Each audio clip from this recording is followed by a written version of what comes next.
Kembali lagi bersama Bu Fe di sini di mata kuliah Rekayasa Transportasi. Kali ini Bu Fe bakal mereview topik mengenai hubungan tata guna lahan dengan bangkitan perjalanan. Di sini di topik ini diharapkan mahasiswa mampu menjelaskan sistem transportasi beserta komponen-komponennya dan keterkaitan bekerjanya antara komponen-komponen tersebut di dalam sistem transportasi.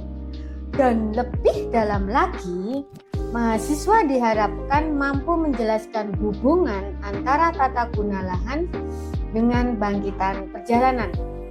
Kita mulai dari hal yang mempengaruhi sistem transportasi. Apa saja?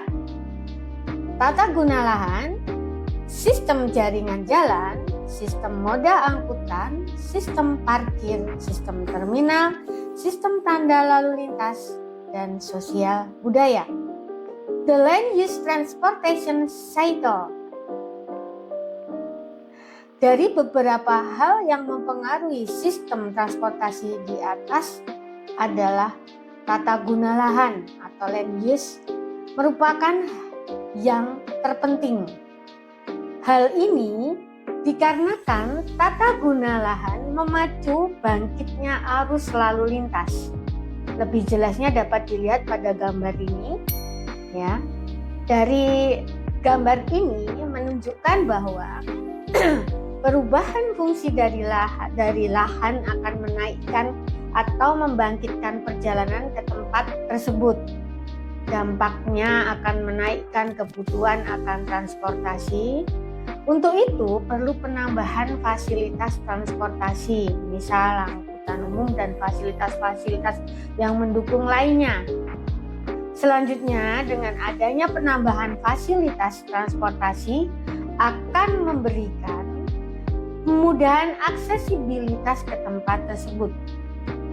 Dengan fasilitas dan kemudahan akses yang ada, nilai tanah tersebut jadi tinggi. Tanah jadi mahal.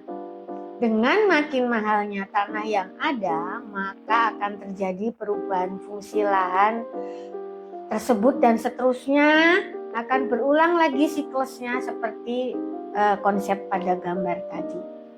Tata guna lahan ini sangat dominan pada pergerakan yang sifatnya spasial, jadi ruang terbatas.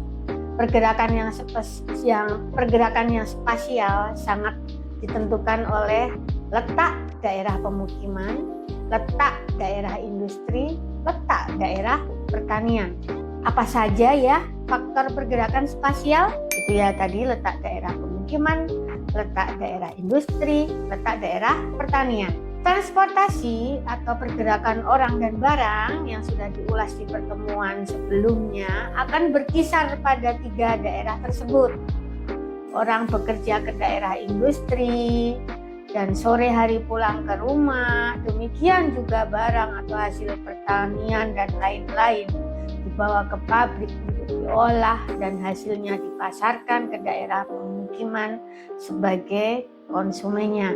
Para pekerja akan cenderung bertempat tinggal mendekati tempat kerjanya untuk mengurangi biaya transportasi, karena makin jauh jarak kerjanya makin besar juga biaya yang dikeluarkan, biaya transportasi yang harus dikeluarkan.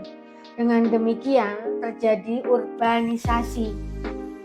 Sebaliknya tanah di kota semakin mahal, orang mencari lahan untuk kantor atau pabrik cenderung keluar kota. Sehingga terjadi juga yang disebut desurbanisasi. Jadi urbanisasi dari daerah menuju kota. Sebaliknya dari kota menuju ke daerah disebut desurbanisasi. Ada kecenderungan kelas menengah yang pindah ke daerah pinggiran untuk mencari tanah yang lebih luas dan udara bersih. Nah, mereka ini mengandalkan kendaraan pribadi untuk transportasinya. Transportasi untuk komuter merupakan salah satu solusi bagi para pekerja yang bertempat tinggal di luar kota atau di pinggiran kota. Ini kan ada contohnya. adalah KRL ya di Jabodetabek ya, jurusan Jabodetabek yang sekarang berubah menjadi kereta komuter Jakarta yang mengangkut lebih dari 800.000 penumpang setiap harinya. Selain pergerakan spasial, ada juga pergerakan yang tidak dibatasi ruang, yaitu pergerakan yang didasari sebab terjadinya pergerakan, antara lain maksud, sosial budaya, dan lain-lain. Pergerakan ini disebut pergerakan non-spasial. Contohnya adalah orang mau silaturahmi ke saudaranya, arisan, dan menjenguk saudara, menjenguk orang sakit di rumahnya di sana. Lebih jelas dapat dilihat pada uraian ini berikut ya. Jadi keterkaitan tata guna lahan dengan transportasi. Dalam sistem transportasi, tata guna lahan merupakan salah satu hal yang mempunyai pengaruh luar biasa, sungguh besar, seperti yang sudah diuraikan tadi di depan di land use transportation cycle. Letak daerah pemukiman, letak daerah pertanian, letak daerah industri dan lain-lain yang berbeda, tiap daerah menghasilkan pola dan karakteristik pergerakan yang berbeda, pergerakan transportasi yang berbeda pula masing-masing daerahnya. Perubahan dan perkembangan daerah baru akan menimbulkan arus pergerakan orang dan barang. Artinya timbul transportasi baru untuk melayani daerah tersebut. Termasuk dalam hal ini adalah pemekaran kota, pengembangan kota ya. Sebagai akibat bertambahnya jumlah penduduk dan aktivitas manusia yang semakin meningkat. Konsep hubungan ya.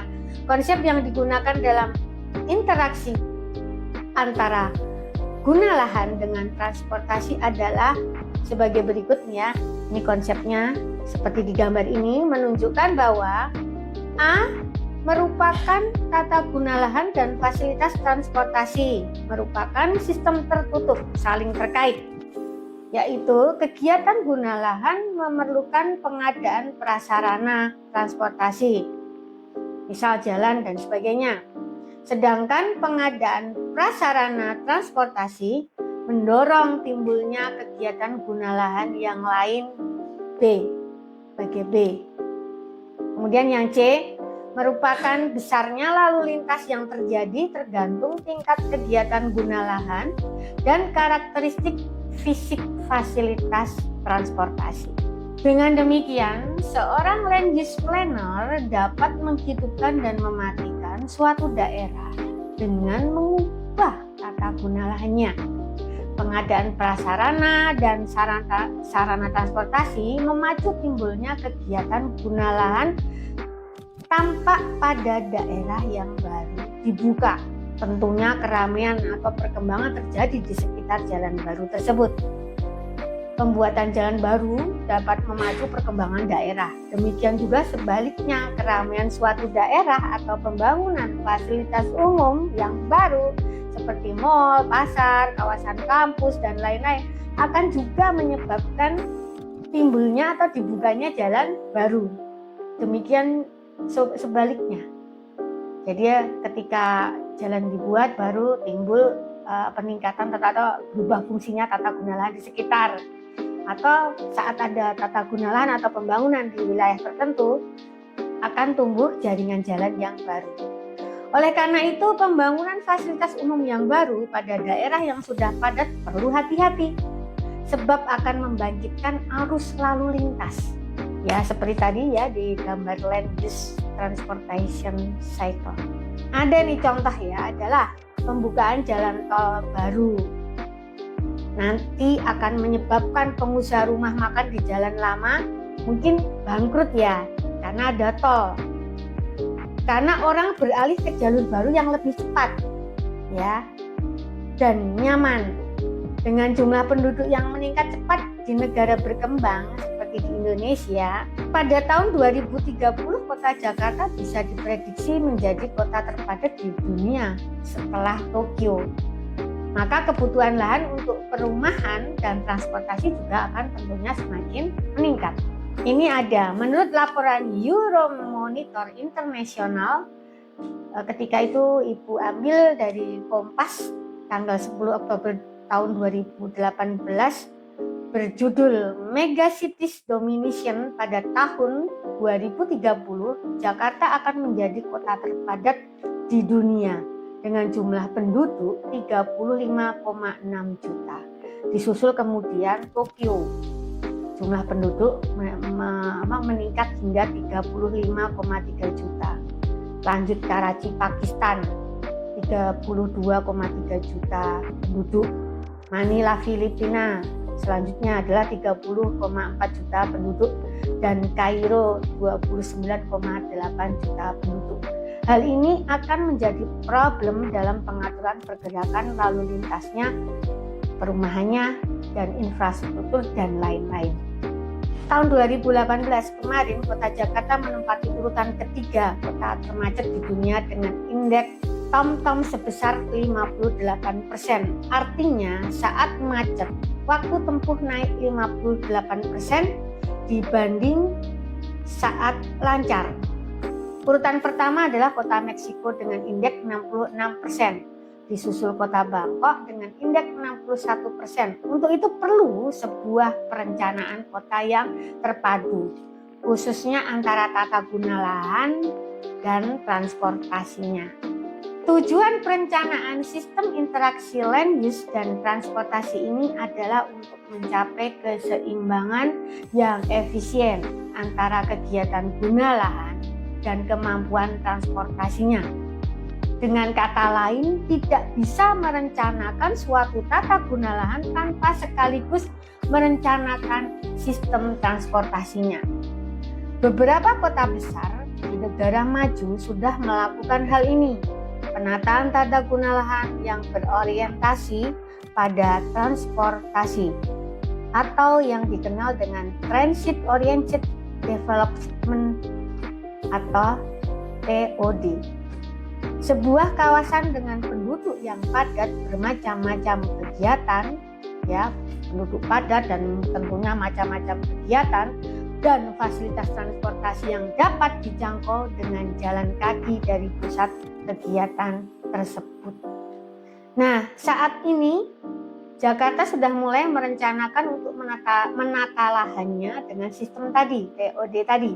Selain itu adanya super blok di mana bermacam-macam aktivitas ada di satu lokasi sangat mengurangi pergerakan orang atau pergerakan kendaraan di jalan raya. Diharapkan orang dapat melakukan berbagai aktivitas hariannya di kawasan tersebut.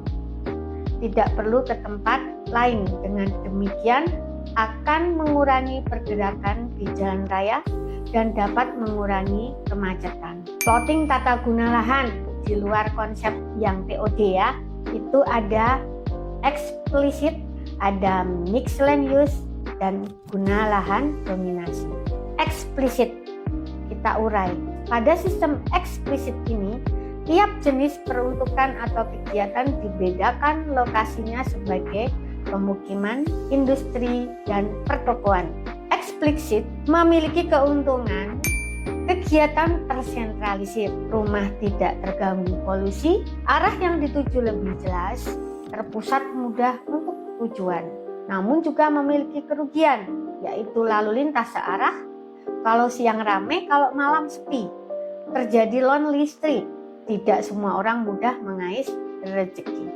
Contoh di lapangan untuk yang eksplisit adanya kawasan industri yang terpisah dari kawasan pemukiman seperti ada di daerah industri Cikarang, Jakarta, kawasan industri di Semarang atau di Sragen, dan lain-lain. Terakhir, mixed land use. Pada sistem ini tiap kegiatan tidak dibedakan lokasinya. Jadi lokasi perumahan, pertokoan, dan bahkan industri bisa jadi ada di lokasi yang sama membaur menjadi satu.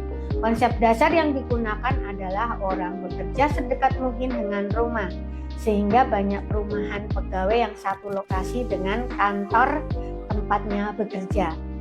Bahkan secara ekstrim ada bangunan bertingkat di mana lantai teratas untuk perumahan, lantai bawahnya untuk kantor, dan lantai dasar untuk supermarket, sedang basement untuk parkir. Itu masuk di mixed land use.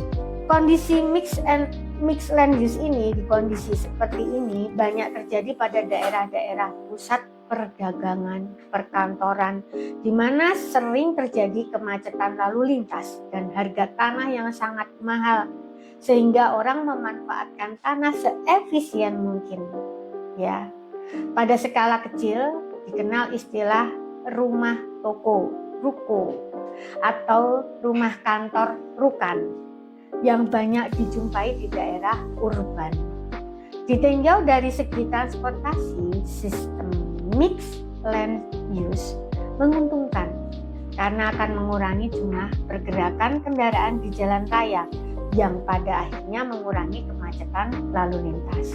Guna lahan dominasi merupakan gabungan dari sistem 1 dan 2. Misalnya suatu lokasi dengan dominasi perumahan, tetapi ada juga pertokoan, bengkel, kantor, dan lain-lain.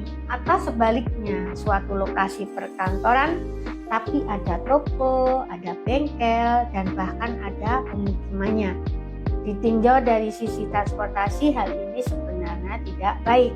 Karena misalnya bengkel berkembang, maka trotoar akan dipakai untuk kegiatan perbengkelannya, dan ini akan mengganggu fungsi dari trotoar yang sesungguhnya, yaitu sebagai fasilitas pejalan kaki.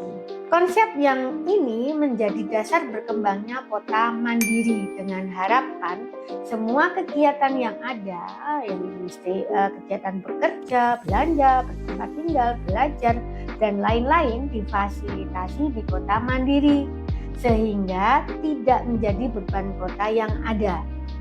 Berkembangnya juga kota-kota satelit di daerah urban yang diharapkan nantinya berkembang sebagai kota mandiri selain sebagai kawasan penyangga kota induknya. Tetapi kota mandiri yang direncanakan banyak yang belum sepenuhnya berhasil karena ternyata orang-orang yang tinggal di kota mandiri bekerjanya masih di kota lain, misalnya di Jakarta sebagai kota induk, sehingga jalan-jalan ke Jakarta tetap saja macet. Ini kita tentang topik yang pertemuan kali ini, hubungan tata guna lahan ya dengan bangkitan perjalanan ya. Ibu Fe kira cukup sampai di sini dahulu. Jika nanti ada pertanyaan mungkin akan bisa silahkan dihubungi berikut. Terima kasih. Sampai berjumpa kembali dengan Bu Fe pada video pertemuan berikut dengan topik yang lain.